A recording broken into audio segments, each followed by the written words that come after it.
Now we're going to look at doing a confidence interval for a single mean with a more realistic approach where we do not know the population standard deviation. Okay. All we know is something about a sample, and typically in the real world that is all you'll have. You won't have any information about the population when you get started. So the sample or the examples here are going to be S for the sample standard deviation. So you have that, but you do not have sigma, which is the population standard deviation. We're not going to be in the standard normal anymore, which is the Z. Okay. Now we're going to use the T distribution. So I have a picture here. The student T, the reason it's called student T is because the person who invented it couldn't use his real name at the time because he was working for a company that wouldn't allow him to publish.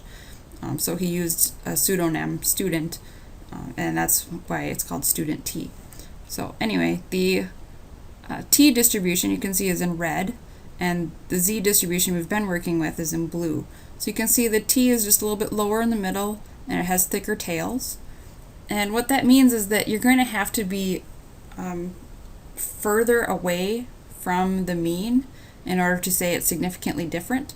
So it just allows a little bit of room for error. So if you have a small sample size, you don't know anything about the population, it gives you a little bit of room to work with so that you're not making your type 1 and type 2 errors.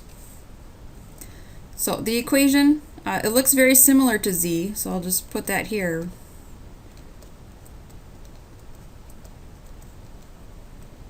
So we're not using this anymore. We're going to use the T equation. You can see the only difference is that in the T equation you have S, the sample standard deviation, and in the Z equation you have sigma, the population standard deviation. Okay. Critical values now are also going to be T instead of Z. And then you need one more piece of information about your problem in order to look up critical values of T or look up p-values on the T table, and it's called the degrees of freedom, or DF, and DF equals sample size n minus 1.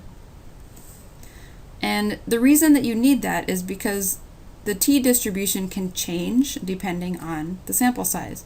So I have three versions over here. If you have a small sample size, you're going to have very thick tails and the lowest amount in the middle, and that's in red. If you have a sort of medium sample size, that'll be in blue, so a little bit thinner tails, a little bit higher in the middle. And then the bigger sample you have, the closer it'll be to the Z distribution, and that's in green. So very skinnier tails and a lot more higher in the middle. So the degrees of freedom is something that we need, and I'm not going to show you how to use the table in the video, but that's something that we can look at during class. So some equations, confidence intervals and margin of error here. Again, they're very similar to what we learned about Z. You just substitute T for Z and substitute the sample standard deviation for the population standard deviation. Everything else here is the same. So the example that's on the bottom of this page we're going to do together in class. So I'm just going to skip ahead and start doing the example with a problem. Our example is similar to an example we used in previous videos where we knew the population standard deviation, but in this case we don't know this population standard deviation anymore. We have only the sample standard deviation, which is S. All the other numbers are going to be the same. So the sample size 42 is N. The sample mean X bar is 23.8. Okay. And we want a 95% confidence interval to estimate the population mean. So for the margin of error equation, we need the value for T, we need S, we need N. Okay. So the value for T, again, we'll go over this in class, but we want a 95% confidence interval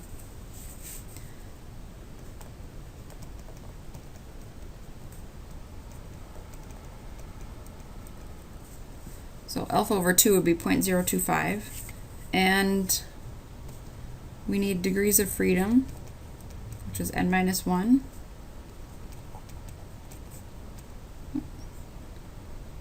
-1 would be 41. In your table, there is no row for 41, so you use the next lowest. And there is a row for degrees of freedom of 40, so that's what we'll use. And again, we'll go over this in class, but just to fill it in for now, the t that goes with those values is 2.021. Sample standard deviation, 3.12 from the problem, and a sample size of 42.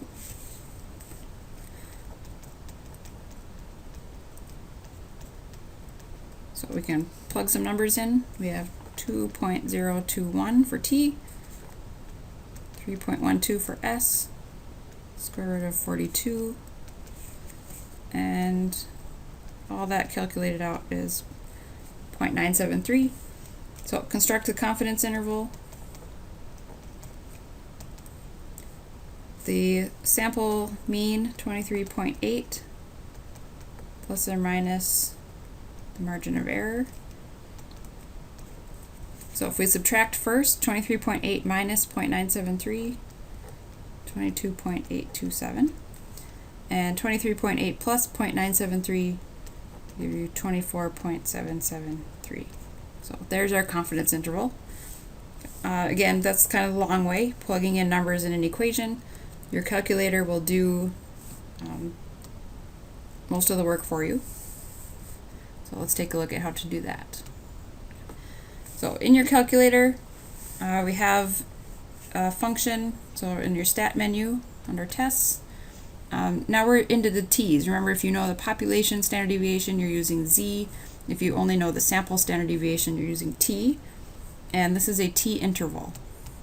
So we're doing a confidence interval with t. So that's number 8 for me.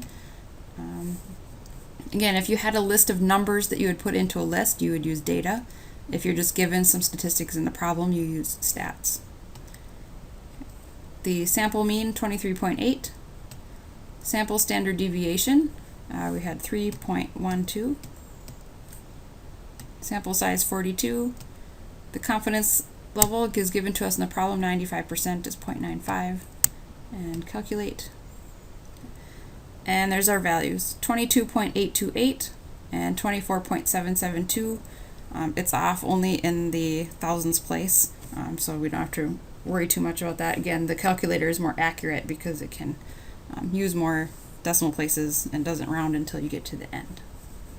So that is a one sample t-interval, or just t-interval in your calculator. And again, that's the shortcut is the t-interval function.